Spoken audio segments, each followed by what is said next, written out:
حضور نے فرمایا میں نے بتا دینا ہے پر تو نے کوئی نہیں پڑھنا، میں بتا دینا ہے۔ کہ بتائیے، تو حضور نے فرمایا چل سودا کر لیتے ہیں، اگر جو تیری مٹھی میں ہے وہی بتا دے پھر تیرا کیا خیال ہے؟ تو نبی پاک صلی اللہ تعالی علیہ وسلم نے کہا کیا بھئی ابو جہل کی مٹھی میں؟ تو اس کی مٹھی میں کنکر تھے، کنکروں نے کلمہ پڑھنا شروع کر دیے۔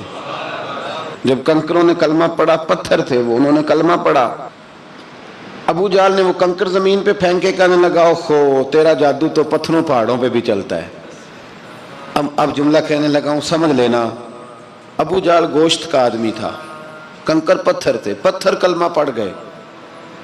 گوشت پوشت کا آدمی تھا پر کلمہ، کیونکہ یہاں کیا تھا؟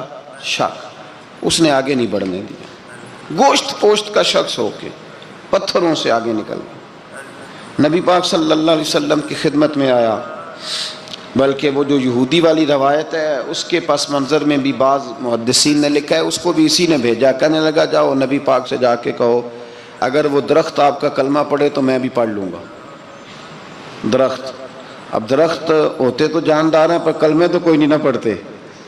درخت سے بھی تو انسانوں سے کلمہ پڑھنے کی بات، اگر درخت پڑھے تو میں پڑھ لوں گا۔ نبی پاک صلی اللہ علیہ وسلم دور بیٹھے تھے، درخت دور تھا، اور امام سیوطی علیہ رحمہ نے لکھا ہے درخت بھی کیکر کا تھا۔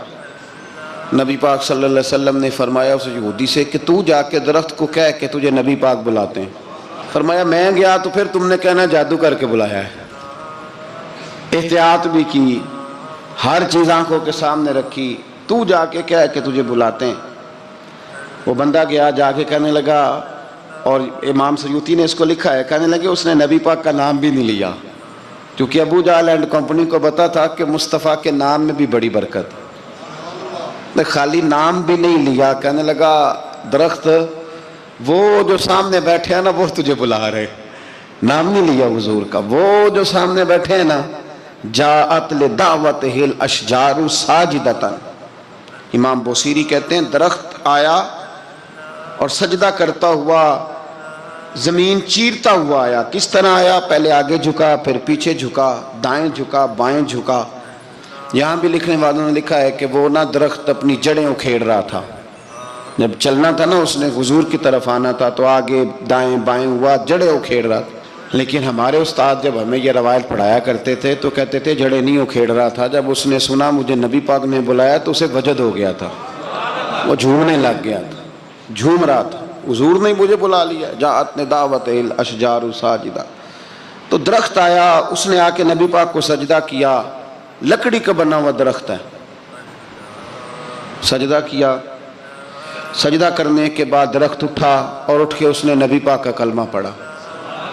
وہ جس کو ابو جہل نے بھیجا تھا نا یہودی، وہ درخت کی حالت دیکھ کے کلمہ پڑھ گیا، وہ کلمہ پڑھ گیا، لیکن یہی بے ایمان کہنے لگا ہوئے ہوئے ان کا تو درختوں پہ بھی جادو چلتا ہے۔ لا ریب فی، شک قرآن پاک میں، لیکن اگر بندے کے دماغ میں ہو اس کا علاج ہے کوئی، ادھر ہی شک بیٹھ جائے۔ بھئی سادی مثال دیتا ہوں کہ سامنے دیوار صاف ہو لیکن گرد اگر آئینے پہ پڑی ہو، دیوار صاف کرنی چاہیے کہ اینک کا شیشہ صاف کرنا چاہیے؟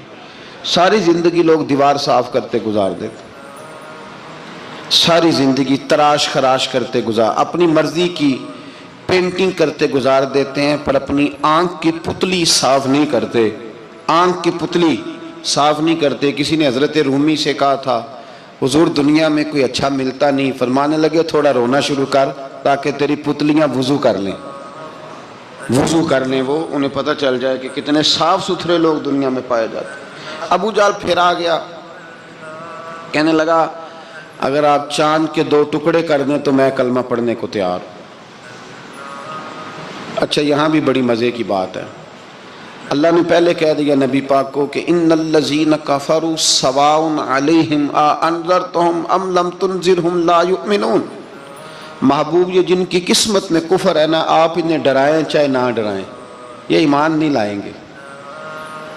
کنکروں نے بھی کلمہ پڑھ لیا، درختوں نے بھی پڑھ لیا، سارا کچھ ہو گیا، اور اللہ نے بھی کہہ دیا کہ محبوب اس بے ایمان نے کلمہ نہیں پڑھنا، پر حضور نے فرمایا یہ پڑھے نہ پڑھے ہم نے میدان نہیں چھوڑنا، جتنی دفعہ آئے گا نا ہم اسے ضرور معجزہ دکھائیں گے، جتنی دفعہ آئے گا، ہم کیوں میدان چھوڑیں۔ آگے کہنے لگا جی اگر چاند کے 2 ٹکڑے کر دیں تو اقتربت الساعۃ وانشق القمر، تو نبی پاک صلی اللہ علیہ وسلم نے انگلی کا اشارہ کیا، چاند 2 حصوں میں بٹا۔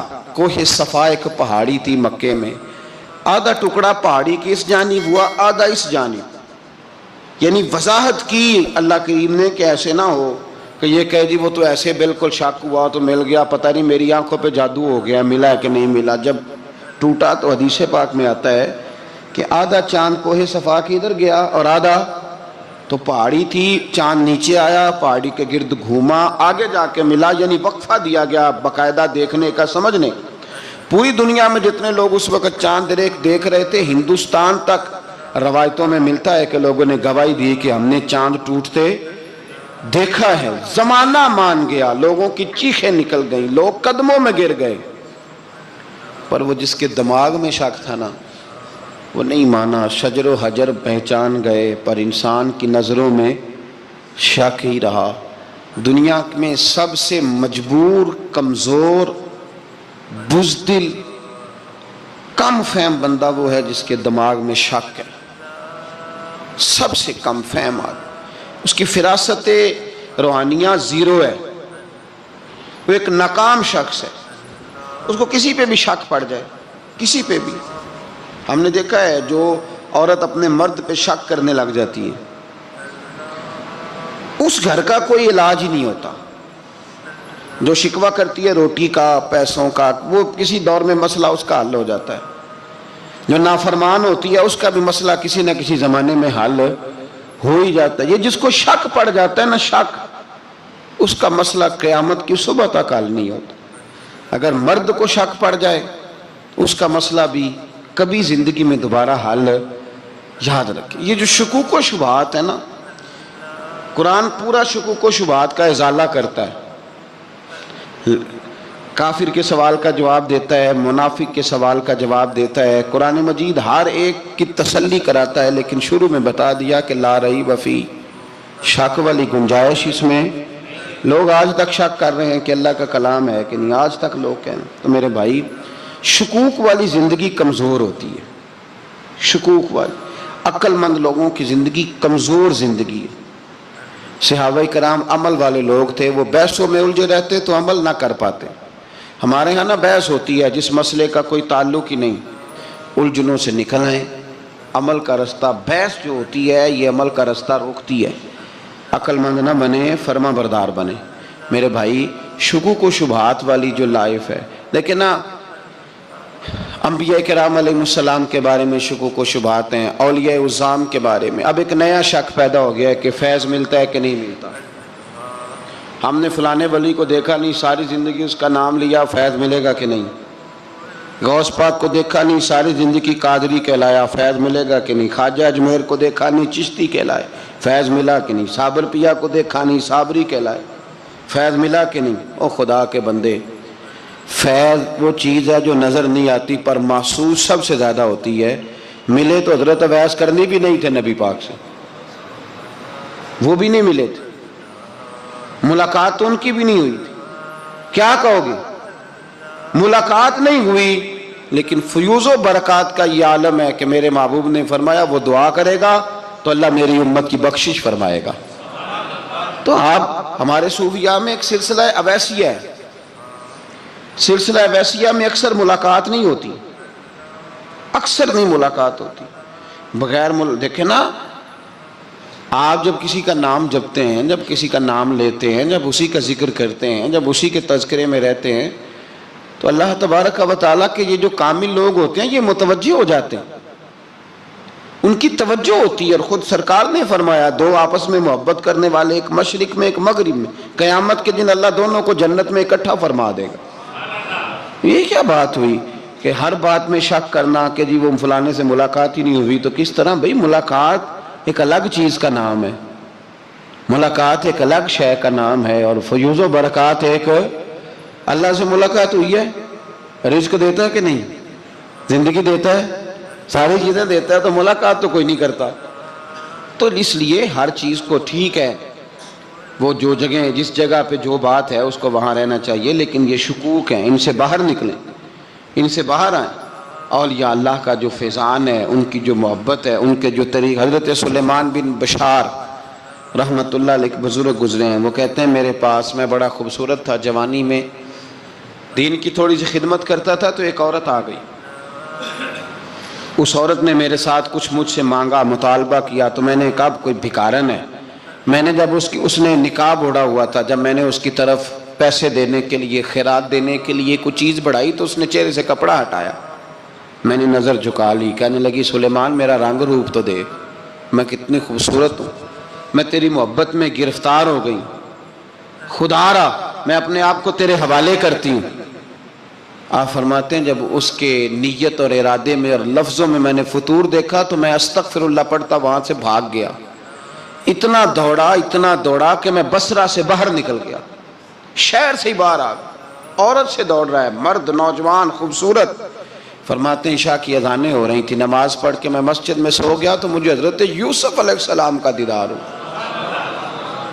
جناب یوسف کہتے ہیں میں حضور کا غلام اور غلاموں کا غلام اور صدیوں بعد کا غلام. تو جناب یوسف علیہ السلام میری خواب میں آئے اور کہنے لگے اٹھ جوان، میرے سینے سے لگ. یار تو نے تو نبی پاک کا امتی ہو کے وہ کام کیا ہے جو میں نے نبی ہو کے کیا تھا. اب کام حضرت یوسف والا کیا تھا نا، تو صدیوں اور سالوں اور مہینوں کا فاصلہ بن سکا. تو وہ آ گئے. مسئلہ یہ ہے کہ شکوک و شبہات والی زندگی نقصان دیتی ہے.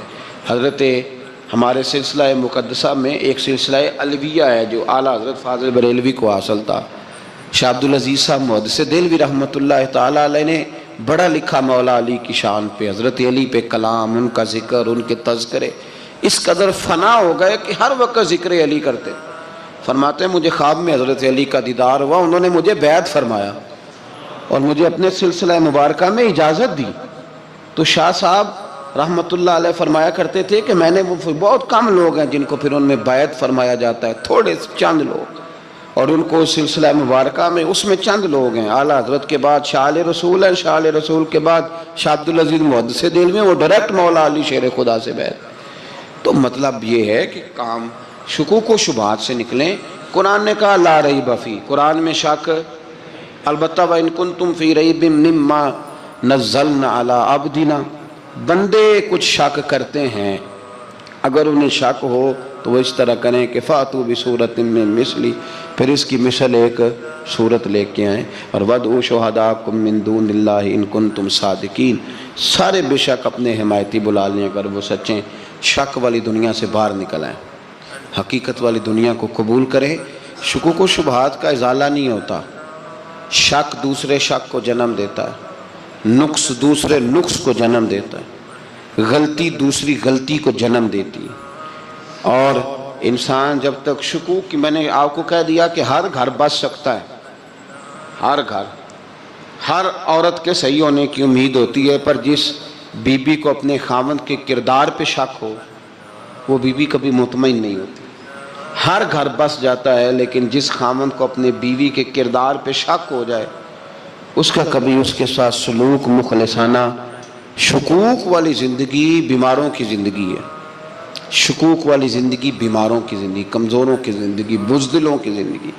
اس لیے حقیقت والی چیز جب تک آپ کے پاس کوئی چیز کلیئر ہو کے نہیں آتی. شریعت اسلامیہ نے بہتان کی سزا رکھی 80 کوڑے. پتہ ہے آپ کو؟ جس نے ایسے ہی بہتان لگا دیا، دلیل ہی کوئی نہیں، ایسے ہی کہہ دیا کہ جی وہ مجھے شک ہے جی انہوں نے ایسے کیا ہے، فرمایا اسے کوڑے مارو. شک کی بنیاد پر بہتان ترازی کرتا ہے، کوڑے کی سزا رکھی، 80 کوڑے مارو اس ظالم کو. یہ شک کر رہا ہے اس کو جب اس کے پاس دلیل ہی کوئی نہیں. یہاں بڑے بندے ہیں بات کر دیتے ہیں، کہتے ہیں جی وہ ایسا ہوا ہوگا، میں نے ایسا دیکھا تھا، ہوگا، کیا تھا، ممکن ہے. تو یہ شکوک ہے. اس شکوک، یہ سامنے والے کا کچھ بھی نہیں بگڑتا، اس بیچارے کا کیا بگڑنا ہے. یاد رکھیں بڑی خوبصورت بات یہاں حضرت عبداللہ ابن مسعود کی. آپ فرمایا کرتے تھے جب کسی بندے پر بندے شک کرتے ہیں اور ناجائز شک کرتے ہیں، اللہ اس کی عزتوں میں اضافہ فرما دیتا ہے، اللہ اسے شانیں عطا کرتا ہے. اپنی زندگی کو بیماریوں سے نکالنے، یہ روحانی بیماری ہے شک، اس سے باہر آنے. یہ ظلم ہے. اولیاء پہ بھی شک، صوفیاء پہ بھی شک، علماء پہ بھی شک، ہر بندے پہ شک، کوئی صحیح نہیں، سارے غلط، میں اکیلا صحیح. اس شک سے باہر آ جائیں. یہ نفسیاتی مریض بنا دے گا، بے سکون کرے گا، بے قرار کرے گا۔ جس ترتیب سے ہم مسکراتے ہیں، جس ترتیب سے ہم روتے ہیں، جس ترتیب سے ہم کسی بات کا اظہار تشکر کرتے ہیں، خدا ان باتوں سے پاک ہے۔ اب بہت ساری حدیثوں میں آیا کہ وہ مسکراتا ہے، تو کیا مطلب ہے مسکرانے کا؟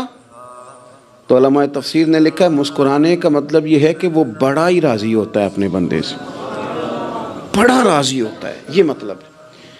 ایک تو مسکرانے کا مطلب یہ کہ وہ بڑا راضی ہو گیا، بڑا راضی ہو گیا، وہ مسکرا دیا اپنے بندے پہ۔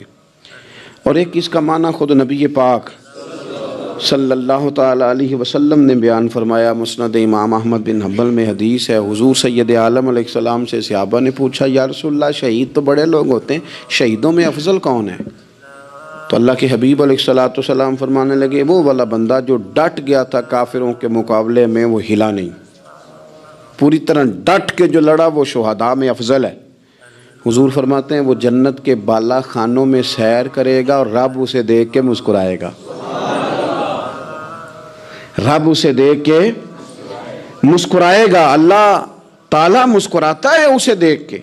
اور اگلے جملے میں حضور نے وضاحت کر دی، فرمایا جب رب دنیا میں کسی پر مسکراتا ہے نا تو اس کا معنی یہ ہے کہ قیامت میں پھر اللہ اسے حساب کوئی نہیں لے گا۔ جس پر اللہ دنیا میں مسکرا دیا اس سے کوئی حساب، تو وہ کام ڈھونڈنے چاہیے نا جس سے اللہ مسکرائے۔ ویسے کبھی ہم ایسا کرتے ہیں کہ نہیں کہ کسی کو راضی کیا جائے؟ یہ کام ہم کرتے ہیں کہ ہماری کمپنی کا جو سربراہ ہے وہ ہم سے راضی رہے، جس ادارے میں ہم پڑھاتے ہیں اس ادارے کا بڑا ہم سے راضی رہے، یہ کرتے ہیں ہم۔ اس کے لیے کچھ نہ کچھ ہیلے بہانے ہم کرتے ہیں، برادری، قبیلہ، علاقہ، بستی، لوگ کسی طریقے سے ہمارے ساتھ مطمئن رہیں، کرتے ہیں نا یہ سارے کام۔ اس میں تھوڑی مشکل بھی ہمیں آتی ہے لیکن کرتے ہیں، کیا کریں؟ گھر میں بھی کئی دفعہ ایسا ماحول بنانا پڑتا ہے۔ چلیں ایک اور میٹھی مثال دیتے ہیں، زیادہ سمجھ میں آئے گی۔ چھوٹا بچہ خوش رہے، آپ اس کے لیے محنت نہیں کرتے؟ وہ چھوٹا ہے، اس کو خوش کرنا فرض ہے ابا پہ، لیکن وہ کہتا ہے کہ میں نے موٹر سائیکل لینا ہے، چھوٹا ہے چلا ہی نہیں پائے گا، تو ابا پھر اسے راضی کرتا ہے، کہتا ہے بیٹے چھوٹا سائیکل لے لے، چل میں تجھے اڑانے والا جہاز لے دیتا ہوں۔ مقصود کیا ہے کہ اس کو ناراض نہیں کرنا، یہ روئے نہ، اس کا دل نہ ٹوٹے۔ ہو یارو سنو نا میں کیا کہہ رہا ہوں، اگر چھوٹے بچے کے لیے وہ چیزیں ڈھونڈتے ہو، میرے ابا جی نا اپنے نواسے کے لیے کھلونا لے کے آئے تو بچہ بڑا ہی کھیلا، تو ابا جی کہنے لگے لو پیسے پورے ہو گئے، میرے بچے کو پسند بڑا ہے نا، پیسے پورے کر چھڑے نے، دیکھو نا جی کتنا اس کو راضی ہوا ہے۔ تو انسان کیا کرتا ہے کہ کوشش کرتا ہے، چھوٹا بچہ بھی ناراض نہ ہو تو وہ چیزیں وہ ڈھونڈتا ہے کہ اس کو کیا پسند ہے، چاکلیٹ لے جاؤں، فلاں چیز لے جاؤں، آئس کریم لے جاؤں۔ تو ایک بچے کے لیے، گھر کے لیے، سربراہ کے لیے اتنی محنت کرتے ہو، تو وہ کام بھی ہمیں ڈھونڈ کے تلاش کرنے چاہیے نا جس سے رب راضی ہوتا ہے، اللہ راضی ہوتا ہے۔ بتاؤں وہ کون کون سے کام ہیں؟ نبی کریم صلی اللہ تعالیٰ علیہ وسلم نے ارشاد فرمایا 3 لوگ ہیں جنہیں دیکھ کے رب مسکراتا ہے۔ یا رسول اللہ صلی اللہ علیہ وسلم وہ کون کون سے؟ تو محبوب فرمانے لگے ایک وہ بندہ ساری مخلوق سوئی ہے، آدھی رات ہے، رات کا پچھلا پہر ہے، اس نے اٹھ کے وضو کر لیا، مصلی پہ کھڑا ہو گیا خدا کی یاد میں، فرمایا اسے دیکھ کے رب مسکراتا ہے جو اس کی شان کے لائق ہے، مسکراتا ہے اللہ۔ یہ تو سونے کا ٹائم تھا، یہ تو گہری نیند آنے کا وقت تھا، رات کا پچھلا پہر، رات پوے تے بے درداں نو نیند پیاری آوے، تے درد منداں نو یاد سجن دی ستیاں وی آن جگاوے، اور ساون کی کالی راتوں میں جب بوندا باندی ہوتی ہے، وہ راتوں کو اٹھ اٹھ روتے ہیں جب خلقت ساری سوتی ہے، اللہ مسکراتا ہے۔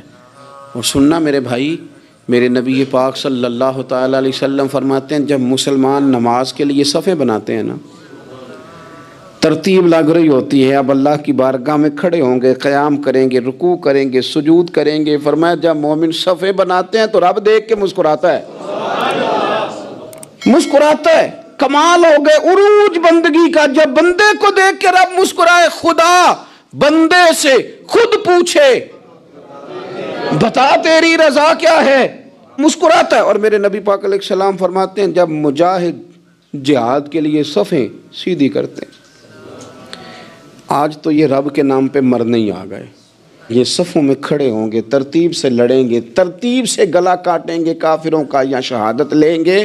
فرمایا جب جہاد کے لوگ صفیں بناتے ہیں تو رب انہیں دیکھ کے مسکراتا ہے۔ کتنے نصیبوں والا وہ بندہ ہے جسے دیکھ کے مسکرا دیا۔ او یار کبھی تیرا بیٹا تیرے سامنے مسکرائے نا چھوٹا تو تیرا دل باغ باغ ہو جاتا ہے۔ تیری ماں بیمار کسی ایک دن صحیح طرح ہنس پڑے تو طبیعت خوش ہو جاتی۔ مجھے بتاؤ نا جس کا رب بھی اسے دیکھ کے ہنس پڑے، جو اس کی شان کے لائق ہے، کیا اس بندے کے نصیبیں ہیں، کیا اس کے مقدر ہیں۔ آپ اس مقام پر اپنے آپ کو لائیں۔ اب دیکھیں نا یہ حدیث آپ نے سن لی، اب ہم نے نا اس طرح صفحے نہیں بنانے جس طرح ساری دنیا، اب ذرا صفحے بھی شوق سے بنائیں گے۔ آپ ذرا تھوڑا سا شوق پیدا کریں گے، بھئی یہ تو میں وہ کام کرنے لگا ہوں جسے دیکھ کے رب مسکراتا ہے۔ نبی پاک صلی اللہ علیہ وسلم نے فرمایا جب کوئی بندہ توبہ کرتا ہے نا، ہم توبہ کا رٹا لگاتے ہیں، یا اللہ میری توبہ یا اللہ۔ اور توبہ کا تو مطلب یہ ہے کہ پچھلے گناہوں سے پکی توبہ، آج کے بعد یہ غلطی نہ کرنے کا پکا وعدہ۔ تو نے ساری شب برات رو کے گزاری ہے، بتا سویرے جھوٹ جوڑنے کا ارادہ ہے تیرا؟ آج کے بعد رشوت تو نہیں نہ لے گا، ملاوٹ تو نہیں نہ کرے گا، یہ توبہ ہے۔ اور اگر سارے کام اسی طرح کرنے تو پھر یہ توبہ کا رٹا ہے، جتنا مرضی لگاؤ۔ حضرت علی بن ربیعہ رضی اللہ تعالیٰ عنہ فرماتے ہیں میں مولا علی کے ساتھ تھا، مقام حرہ کی طرف جا رہے تھے، حضرت علی نے ہاتھ اٹھا کے دعا مانگی ہماری تعلیم کے لیے، ورنہ حضرت علی ہم صحابہ کو محفوظ عن الخطا تو مانتے ہیں نا۔ ہاتھ اٹھا کے کہا اے اللہ ہمارے گناہ بخش دے، تیرے علاوہ کوئی معاف کرنے والا نہیں۔ اور پھر حضرت علی آسمان کی طرف دیکھا اور دیکھ کے نا حضرت علی بن ربیعہ کو تو مسکرائے۔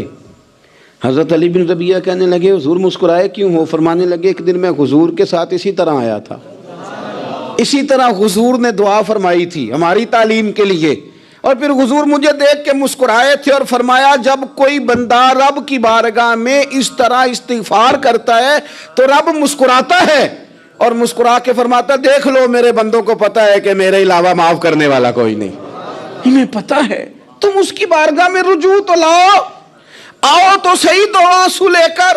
اقبال کہتے ہیں کہ موتی سمجھ کے شان کریمی نے چن لیا، قطرے دو گرے میرے ار کے انفعال کے، دو میں نے آنسو بہائے تھے تو اس کے کرم نے تو موتی سمجھ کے چن لیے۔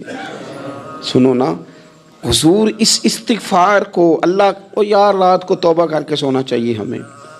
کچھ غلطیاں ہم کرنا نہیں چاہتے پر ہم سے ہو جاتی ہیں، کچھ دل ہم توڑنا نہیں چاہتے پر وہ ٹوٹ جاتے ہیں، ہماری مجبوری ہوتی ہے ٹوٹ جاتے ہیں۔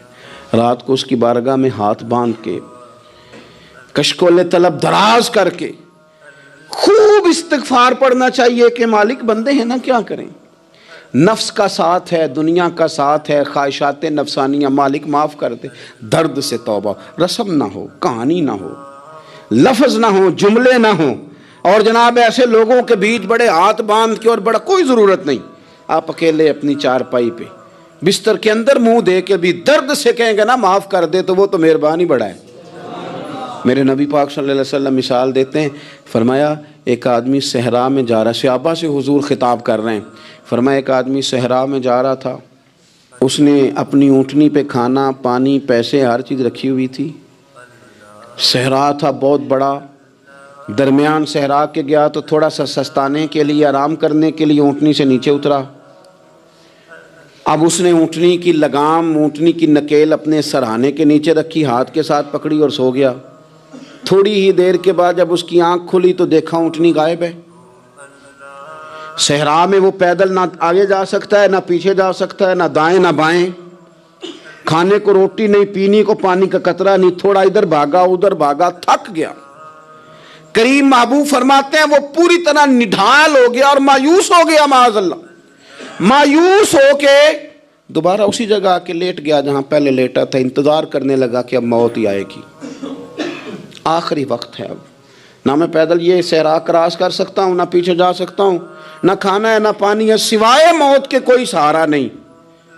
حضور فرماتے ہیں وہ رستے میں دوبارہ لیٹ گیا، اچانک اس نے رخ بدلا تو اونٹنی سامنے کھڑی تھی۔ حضور نے صحابہ سے پوچھا بتاؤ نا اسے بھلا کتنے کو خوشی ہوگی؟ یا رسول اللہ جسے نئی زندگی مل گئی ہے، آپ دیکھیں نا سارے ڈاکٹروں نے کہہ دیا کہ اس کے تو گردے معدہ جگر ہر چیز ختم ہے، گھر لے جاؤ خدمت کرو، ہر طرف پریشانی ہے۔ وہ بندہ بھی سمجھ گیا ہے کہ آخری وقت آ گیا، کل جاؤں پرسوں جاؤں، تیاری ہو گئی، سب لوگ آ گئے، باہر والے بھی آ گئے، یہ ماحول ایک عجیب رنگ اختیار کر گیا۔ اچانک ایک ڈاکٹر نے آ کے کہا نہیں نہیں غلطی لگ گئی تھی۔ مجھے بتائیے انداز کیا ہوتا ہے؟ بغیر دوائی کے بندہ اٹھ کے کھڑا نہیں ہو جاتا، او میں تو بچ گیا ہوں۔ نبی پاک صلی اللہ علیہ وسلم فرمانے لگے اس کی اونٹنی مل گئی، بتاؤ بھلا اسے کتنی خوشی ہوگی۔ یا رسول اللہ وہ تو دوبارہ دنیا میں آ گیا۔ حضور فرمانے لگے اسے کچھ بھی خوشی نہیں ہوئی۔ جب کوئی رب کا گناہگار بندہ آ کے توبہ کرتا ہے، رب کو اس سے کئی گنا زیادہ خوشی ہوتی ہے۔ میرا بندہ آ گیا ہے، میرا بندہ آ گیا ہے، میرے گھر آ گیا، اس نے آنسو بہائے ہیں، اس نے کہا اللہ میں تیرا ہی ہوں، تیرا ہی رزق کھاتا ہوں، تیری ہی زمین پہ رہتا ہوں، تیرے نام سے میری سانسیں چلتی ہیں۔ وہ آ گیا۔ فرمایا اس اونٹنی والے سے زیادہ رب کو خوشی ہوتی ہے جب گناہگار آ کے توبہ کرتا ہے۔ گناہگاروں کے آنسو اس کی بارگاہ میں بڑے مقبول ہیں، لیکن ہم رسم ادا کرتے ہیں، توبہ نہیں کرتے۔ ہم اپنے آپ کے ساتھ دھوکہ کرتے ہیں، جھوٹ بولتے ہیں۔ ہم بندہ کوئی ناراض ہو جائے تو ہمیں کوئی نیند آتی، اس کے گھر چلے جاتے ہیں۔ ہم اپنے سارے رشتوں کو، تعلقات کو مینٹین کر کے رکھنے کے عادی ہیں۔ ہمیں پتہ ہے کہ وہاں میں نہیں جا سکا تو بیٹا بھیجتا ہوں، فلاں شادی پہ میں نہیں جا سکا تو بھتیجا بھیجتا ہوں، بھائی بھیجتا ہوں۔ ہر تعلق کا ہم نے خیال رکھا کوئی روٹھ نہ جائے۔ لیکن کمال ہے نا، یہ نہیں سوچا کہ اگر رب روٹھ گیا تو جب وہ روٹھ جائے نا تو سارے رشتے بھی بندے کے پاس موجود ہوں تو کوئی کارآمد نہیں ہوتا۔ پھر کروڑوں روپیہ جیب میں ہوں تو ڈاکٹروں کی دوائیاں اثر نہیں کرتی۔ وہ روٹھ جائے تو پھر انسان اس طرح سے پھسلتا ہے کہ بڑے بڑے اس کے پاس دروازے ہوتے ہیں پر کسی جگہ اس کا ہاتھ نہیں لگتا۔ خدا را خیال کریں، دنیا روٹتی ہے تو روٹھ جائے، رب رسول ناراض نہ ہونے پائیں، اس کا خیال کریں۔ حضور فرماتے ہیں وہ مسکراتا ہے، اسے خوشی ہوتی ہے جب کوئی اس کا بندہ اس کی طرف رجوع کرتا ہے۔ میرے عزیزو، رسول پاک صلی اللہ تعالی علیہ وسلم نے ان لوگوں کے تذکرے کیے جنہیں دیکھ کے رب مسکراتا ہے۔ ہم نا گناہگاروں پر بھی فتویٰ دینے میں جلدی کرتے ہیں اور نیکی پر بشارت دینے میں بھی جلدی کرتے ہیں، حالانکہ یہ ہماری ذمہ داری نہیں۔ پتہ نہیں اللہ تعالیٰ کس کو کب توفیق توبہ دے کے اپنے قریب کر لے، لیکن بڑی جلدی ہے، بڑی جلدی فتویٰ دینے میں۔ اور یہ فتویٰ اب صرف مفتیوں کا نہیں رہ گیا، یہ میری طرح کے، آپ کی طرح کے ڈھیروں لوگ ہیں جنہوں نے جیبوں میں فتوے ڈالے ہوئے ہیں۔ بھئی آپ نے کیوں ذمہ داری لے لی ہے جنت میں داخل کرنے کی اور نکالنے کی؟ یہ تو میرے رب کریم کا کرم ہے، وہ جس کو چاہے جب چاہے جتنا چاہے عطا کرے۔ لیکن کچھ لوگ نا بڑے پکے ہو گئے ہیں کہ شاید جو میں سوچ رہا ہوں وہی درست ہے۔ کبھی کبھی کچھ چیزیں عجیب بھی ہوتی ہیں، لہذا خدا کی رحمت پر بھروسہ کر کے بات کرنی چاہیے، اپنی مرضی کے فتوے نہیں داغنے چاہیے۔ وہ دیکھو جی فلانا بندہ یوں کر رہا ہے، آپ کو پتہ ہی نہیں پوری بات کا، آپ کو علم ہی نہیں پوری بات کا۔ حضرت بہاءاللہ نقشبند بخاری رحمۃ اللہ علیہ فرماتے ہیں میں حج کرنے گیا تو وہاں میں نے ایک آدمی کو کروڑوں کا کاروبار کرتے دیکھا تو میرے دل میں خیال ہے یہاں بھی اللہ اللہ کرنی چاہیے تھی، دنیا داری کر رہا ہے۔ لیکن فرماتے ہیں حج سے فارغ ہوئے تو میں نے دیکھا وہی بندہ سارا کچھ رب کی بارگاہ میں خیرات کر رہا ہے، اور سینکڑوں غریب حاجی ہیں جن کو پورے خرچے دے رہا ہے۔ تو میں نے وہیں اپنی سوچ سے توبہ کی کہ میں کہاں تھا۔ بڑی جلدی کھڑے نہ ہو جائیں۔ حضرت حسن بصری رحمۃ اللہ تعالیٰ علیہ ارشاد فرماتے ہیں کہ میں دریا کے کنارے گیا تو وہاں میں نے ایک شخص کو دیکھا، وہ اپنی ایک خاتون کی گود میں سر رکھ کے بیٹھا اور قریب ایک بوتل بھی پڑی ہے۔ میرے دل میں معاذ اللہ خیال آیا کہ دیکھو کس انداز میں ایک عورت کے ساتھ یہ ہے اور پاس بوتل بھی پڑی ہے، جانے شراب ہے۔ کہتے میں سوچ ہی رہا تھا کہ اچانک کی کشتی آ رہی تھی دریا میں، وہ ہج کو لے کھائے، کشتی میں 4-5 لوگ تھے، وہ دریا میں ڈوبنے لگے۔ وہ آدمی تیزی سے اٹھا، دریا میں چھلانگ لگائی، پہلے ایک کو نکالا، پھر دوسرا نکالا، پھر تیسرا نکالا، ایک بندہ رہ گیا۔ کہنے لگا حضور مجھے تو آپ نے گناہگار سمجھا ہے، میں تو بڑے غلط انداز میں یہاں بیٹھا ہوں، آپ نے جو سوچا چلیں یہ چوتھا بندہ آپ نکالنا ہے، کریں نا یہ کام۔ کرے نا یہ کام بڑے بھولے بھالے بڑے اللہ والے، ریاض آپ کو بس ہم ہی جانتے ہیں، اتنی جلدی فتویٰ۔ حضرت حسن بصری فرماتے ہیں میں پشیمان ہوا، میں نے کہا مجھے تیرنا نہیں آتا، تو دیر نہ کر، چوتھا ڈوب نہ جائے۔ کرتے اس نے چھلانگ لگائی، چوتھا بھی نکال لایا اور کہنے لگا حضرت آپ نے جلدی کی سوچنے میں، یہ بی بی میری ماں ہے اور یہ سرکے کی بوتل ہے۔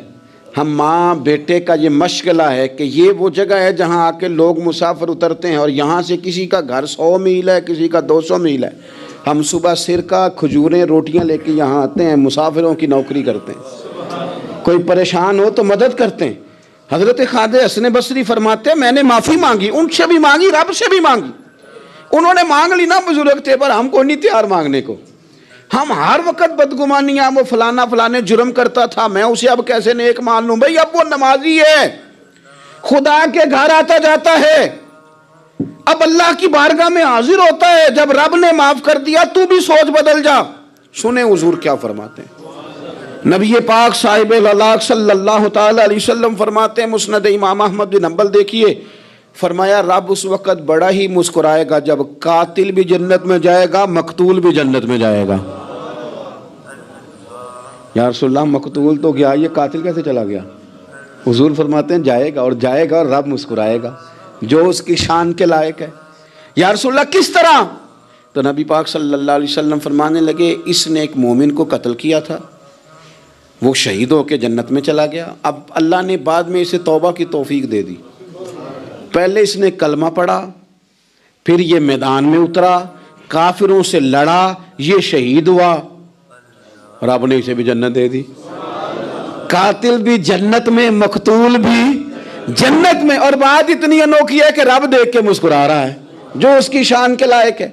ہم جلدی میں ہیں، ہم انتظار نہیں کر رہے کہ شاید توبہ کر جائے، ہم انتظار نہیں کر رہے، لیکن میرے عزیز اتنی جلدی نہ کریں۔ سوچوں کا صاف ہونا، ذہنوں کا پاک ہونا، اور لوگوں کے بارے میں گمان کا اچھا ہونا۔ آپ کسی نفسیات کے ڈاکٹر کے پاس چلے جائیں، اسے کہیں ٹینشن بڑی ہے، میں ان کے مضامین پڑھتا رہتا ہوں، وہ سب سے پہلا سبق آپ کو یہ پڑھائیں گے کہ اچھا سوچا کریں۔ اچھا سوچنے سے بندہ تندرست رہتا ہے۔ کس سے بندہ تندرست رہتا ہے؟ ہیں جی واقعی، یعنی اس والے پڑوسی کے بارے میں بھی اچھا سوچنا ہے، گھر میں اس والے کے بارے میں بھی، چھوٹے بھائی کے بارے میں بھی اچھا سوچنا ہے، اور بڑے کے بارے میں بھی اچھا ہی سوچنا ہے۔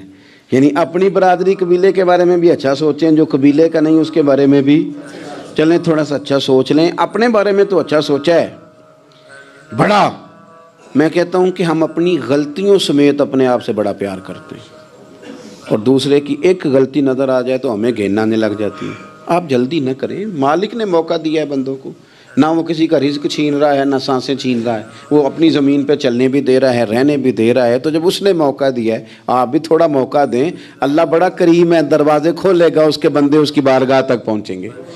بدگمانیاں، اور پھر بدگمانیوں کا عروج، اور اس لیول تک جا کے بات کر دینے کا جہاں سے خوف آئے کہ یار یہ بات نہیں کرنی چاہیے تھی۔ رسول کائنات سرور دو عالم صلی اللہ تعالی علیہ وسلم فرماتے ہیں کہ اللہ مسکراتا ہے۔ دیکھو ہمارے ہاں نا ایک اور بھی مسئلہ بن گیا ہے، میں نے کچھ لوگوں کو نا پکا، میرے پیارے ہیں، محبت ہے مجھے، تو میں چونکہ آپ میری کلاس ہیں، میں مشاہداتی اور تجرباتی باتیں بھی کر لیتا ہوں، اسی کی روشنی میں کئی دفعہ گفتگو بھی تیار کرتا ہوں۔ کچھ لوگوں نے نا پکا ذہن بنا لیا یہ کہنے کا کہ ہاتھ بڑا تنگ ہے، پکا، آپ جس وقت پوچھ لیں ان کا ہاتھ اور بڑا ہی زیادہ تنگ ہے۔ آپ یقین کریں، بہن کا جو خامند ہے وہ کہہ رہا ہے جا حصہ لے کے آ، تیرے بھائیوں کی کمائی تو نہیں، تیرے ابا کی ہے، لے کے آ۔ وہ بیچاری اس کی منتیں کر رہی ہے، کہتی ہے اگر جاؤں گی نا تو وہ کہیں گے حصہ لے جا، آج کے بعد ہمارے گھر نہ آنا، میرا دروازہ نہ بند کرو، مہربانی کرو۔ اور بھائی سے بات کرتی ہے تو کہتا ہے ہاتھ ہی بڑا تنگ ہے، جب ٹھیک ہوگا تو دے دوں گا۔ نہ کریں یہ ظلم، ہمارے اپنے تڑپتے رہتے ہیں اور ہماری دولتیں اندر پڑی رہتی ہیں، ہمارے اپنے چھوٹی چھوٹی ضروریات کے لیے پریشان ہوتے ہیں، لیکن ہم بڑے بڑے بہانے ہیں ہمارے پاس، کہتے ہیں یہ نکمہ ہے، یہ نکھٹو ہے، یہ کام نہیں کرتا، اس میں فلانا ہے، بے فلانا ہے، بلہذا میں نے نہیں ساتھ چلنا۔ اظہار جب آپ کے اندر پیدا ہوتا ہے نا، اظہار جب کسی کے لیے آپ حساس ہوتے ہیں تو آپ کو بھی سرور حاصل ہوتا ہے. نہ کریں یہ کام کہ آپ کو اللہ نے وسعت دی ہے اور ہر وقت آپ ہاتھ تانگ ہونے کا رونا رو رہے ہیں. ہر وقت آپ یہ کہہ رہے ہیں میں بڑی آزمائش میں ہوں، جب خدا نے آپ پہ نہیں ڈالی. تو اتنے جھوٹ بولنا صرف اس لیے کہ میرے پیسے بچ جائیں، صرف اس لیے کہانی سنانا کہ حالات میرے بڑے خراب ہیں کہ کوئی بندہ میرے سے کوئی تھوڑا بہت قرض نہ مانگ لے. سنو، نبی پاک صلی اللہ علیہ وسلم کے پاس مہمان آ گیا، بخاری مسلم ہے. حضور نے ازواج مطہرات کے گھروں میں پیغام بھیجا، کچھ چیز ہے ضیافت کے لیے؟ یا رسول اللہ کچھ بھی نہیں، یہ دو جہاں کے شاہ ہیں اور پاس کچھ رکھتے نہیں، دو جہاں کی نعمتیں ہیں ان کے خالی ہاتھ میں. یا رسول اللہ کوئی چیز بھی نہیں. حضور نے صحابہ کے مجمع پہ نظر ڈالی، یا رسول اللہ صلی اللہ علیہ وسلم حکم ہو. تو حضور فرمانے لگے تم میں سے کوئی بندہ ہے جو اسے گھر لے جائے روٹی کھلائے؟ ایک صحابی اٹھے فوراً، حضور میں لے کے جاتا ہوں کھانا کھلاتا ہوں. فرماتے ہیں میرے گھر میں صرف بچوں کا کھانا تھا، یہ نہیں کہ فریزر بھرا ہوا ہے نعمتوں سے، صرف بچوں کا کھانا. یہ نہیں کہ کسی کو دیکھ کے اپنی ہنڈیا پہ برتن دے لیا، صرف بچوں کا کھانا. کہتے ہیں گھر گیا، بیوی سے کہا کیا کیفیت ہے؟ کہنے لگی بچوں کی روٹی ہے. میں نے کہا بچے سلا دے، صبح ناشتہ کر لیں گے. تو کہنے لگی آپ کیا کھائیں گے؟ تو میں نے کہا نہ میں کھاؤں گا نہ تو کھائے گی، مہمان جو نبی پاک کا ہے. کہا اچھا، اب ذرا تجویز دیکھو میاں بیوی کی سوجھی آپس میں. کہتے ہیں کھانا لگا دینا، کیونکہ ایک آدھ بندے کا کھانا ہے. اپنی غربتوں کا ہر جگہ اظہار کرنا، رونا رونا. یہ دیکھو غربت کیسے چھپائی جا رہی. اس کو کہا نہیں کہ چل تو تھوڑا رحم کھا، تو آیا ہے تو تھوڑا رحم کھا، یہ نہیں کہا. کہا اٹھ کے نا تو کھانا رکھنا اور اٹھ کے نا چراغ ٹھیک کرنے کے بہانے بجھا دینا. ہم دنیا والوں کے سامنے کیوں اپنے دکھ بیان کریں؟ ہم جو کہیں گے رب رسول کی بارگاہ میں کہیں گے. تو نا چراغ ٹھیک کرنے کے بہانے. اہلیہ اٹھی، کھانا دینے کے بعد چراغ ٹھیک کرنے کے بہانے بجھا دیا. خامد بھی ہاتھ چلاتے رہے، بیوی کبھی برتن رکھتی کبھی اٹھاتی. پتہ چلے کہ کھانا کھا رہے ہیں، کھانا کھایا جا رہا ہے. کہتے ہیں مہمان پیٹ بھر کے کھانا کھا گیا. یہ کام ہوا رات کے اندھیرے میں، اس وقت ہوا جب چراغ بھی بند تھا، اس وقت ہوا جب کوئی دیکھنے والا نہیں تھا، کسی پڑوسی کو بھی خبر نہیں تھی.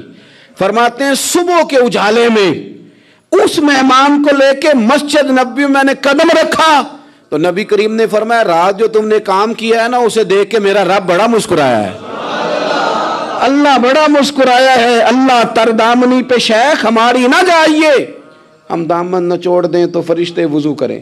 یہ شان ہے صحابہ کی. نبی کریم علیہ السلام نے فرمایا رب رات مسکرایا تیرا یہ انداز دیکھ کے، اور اس نے قرآن نازل کیا وَيُؤْثِرُونَ عَلَىٰ أَنفُسِهِمْ وَلَوْ كَانَ بِهِمْ خَصَاصَةٌ. کچھ لوگ وہ ہیں جنہیں بڑی بھی ضرورت ہو تو دوسروں پر اثار کر دیتے ہیں، قربانی دے دیتے ہیں. رب مسکرایا ہے. اندر پیسے رکھے ہوئے ہیں، اندر پیسے رکھے ہوئے ہیں، اور بہن آ کے منت کر رہی ہے کہ بھائی حالات بڑے خراب ہیں، تھوڑی سی مہربانی کر. تو کہتے ہیں بہن پردہ یہ ہے، بس کیسے بتاؤں تجھے حالات، تجھے کیا بتاؤں کام کتنی مشکل سے چلتا ہے، یہ پردہ یہ بس. بہرحال اگر تو نے کہا ہے نا 50,000 تو میں زیادہ نہیں کوئی 20 کو دے دوں گا تجھے، وہ بھی خاصی نیکی کر کے، وہ بھی بتا سکھا کے. رات اماں پہ علیحدہ سے احسان چڑھاؤں گا، ابا پہ علیحدہ سے چڑھاؤں گا کہ تمہاری بیٹی کے ساتھ تعاون کر رہا ہوں، سارے علاقے کو ویسے ہی بتاؤں گا. اور وہ غریبنی بیچاری 20,000 لے کے گھر گئی ہے، پہ سفارشیں کر رہی ہے کہ مہربانی کرو. میں نے ایسے بھی دیکھے ہیں جو پہلے بیوی کو پکڑاتے ہیں تو دے، اس لیے کہ پھر وزیر اعظم تو ڈنڈا نکال لے گا تو بڑا مشکل ہو جائے گا پھر گھر میں رہنا، لہذا وہ یہ تو آگے لگ. یہ کیا لہجہ ہے آپ کا؟ یہ تو کسی کو بھی دیں تو چھپا کے دینے کا حکم ہے، کسی کو بھی دیں تو ہمیں حکم یہ ہے کہ سیدھے ہاتھ سے دینا ہے، الٹے کو خبر. اور یہ جو بالکل ہی اپنے ہیں ان پر تو پردہ پوشی آپ کے لیے ویسے ہی ضرورت تھی. میرے عزیز رب مسکراتا ہے. میرے نبی پاک علیہ السلام نے یہ اعمال ہمیں بتائے جن پر اللہ مسکراتا ہے، خوش ہوتا ہے. اور بعض لوگوں کو حضور نے نامینیٹ کیا. حضرت سعد بن معاذ رضی اللہ تعالیٰ عنہ عظیم صحابی تھے. یہ وہ خوبصورت صحابیاں جن کے جنازے کو کندھا میرے نبی پاک نے عطا فرمایا، حضور نے کندھا عطا فرمایا. کمال ہو گئی. نرخ بازار محبت کا انوکھا ہی ہو گیا، خود خریداروں میں شامل آ کے مولا ہو گیا. حضور نے کندھا دیا. حضرت سعد بن معاذ رضی اللہ تعالیٰ عنہ کا جب جنازہ اٹھا ان کی والدہ رو پڑی, بڑے درد سے روئی. ماں تھی نا, ان کی آواز جب حضور تک گئی تو نبی پاک نے فرمایا آنسوؤں کو روک لے, آواز کو کم کر لے, تیرے بیٹے کی تو جب روح پرواز ہوئی ہے تو رب مسکرایا ہے. جس کے آنے پہ رب راضی ہو مسکرا دے جو اس کی شان کے لائق ہے. یہ تو وہ لوگ ہیں کہ جن کے جانے پر نا رب, وہ کسی نے کہا تھا کہ میرے مرنے پہ ہر سو شور مچ جائے گا, دیکھو گے میرے مرنے پہ ہر سو شور, تمہیں پتہ چل جائے گا جب ہم جائیں گے, میرے مرنے پہ ہر سو شور مچ جائے گا دیکھو گے, اور کہنے الوداع سرکار خود تشریف لائیں گے. اور درویش کہنے لگے بعد مرندے مکھڑا میرا ہو جاوے جے تازہ, پھر سمجھ لینا محبوب میرے نے آن پڑے ہے جنازہ. اور عاشق کا جنازہ ہے, ذرا دھوم سے نکلے اور محبوب کی گلیوں سے ذرا گھوم کے نکلے.